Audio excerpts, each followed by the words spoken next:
Bienvenue sur notre blog Questions-Réponses. Et aujourd'hui, nous répondons à la question « Comment trouver un but dans la vie à travers la gloire de Dieu ?» Tous ceux qui s'appellent de mon nom, et que j'ai créé pour ma gloire, que j'ai formé et que j'ai fait. Ésaïe 43, verset 7. Dans notre monde moderne, nous sommes souvent poussés à chercher un but à travers notre carrière ou nos réalisations personnelles. Nous croyons que le succès se mesure par un emploi prestigieux ou par la reconnaissance sociale, et nous passons notre temps à courir après ces objectifs.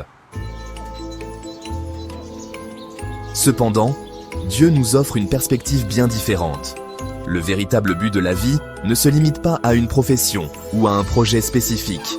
En réalité, rien ne peut donner un sens durable à notre existence en dehors de notre relation avec Dieu. Notre raison d'être est profondément ancrée dans notre création par lui. Vous avez été façonné par Dieu de manière unique et merveilleuse, dans le but de lui rendre gloire par votre vie. Cela signifie que votre existence a déjà un sens. Vous êtes ici parce que Dieu l'a voulu. Alors, comment découvrir ce but divin ? Ce n'est pas quelque chose que l'on trouve simplement en cherchant à l'extérieur. Au contraire, il se révèle lorsque nous répondons à l'appel de Dieu dans notre vie.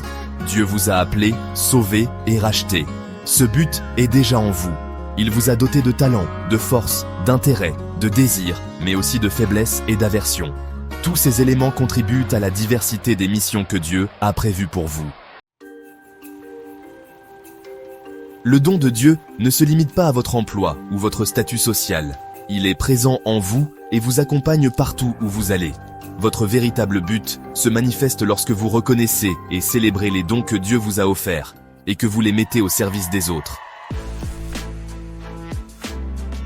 Comme le dit l'apôtre Paul dans Romains chapitre 12 versets 6 à 8, « Puisque nous avons des dons différents, selon la grâce de Dieu qui nous a été accordée, que celui qui a le don de prophétie l'exerce selon l'analogie de la foi, que celui qui est appelé au ministère s'attache à son ministère, que celui qui enseigne s'attache à son enseignement, et celui qui exhorte à l'exhortation, que celui qui donne le fasse avec libéralité, que celui qui préside le fasse avec zèle, que celui qui pratique la miséricorde le fasse avec joie. »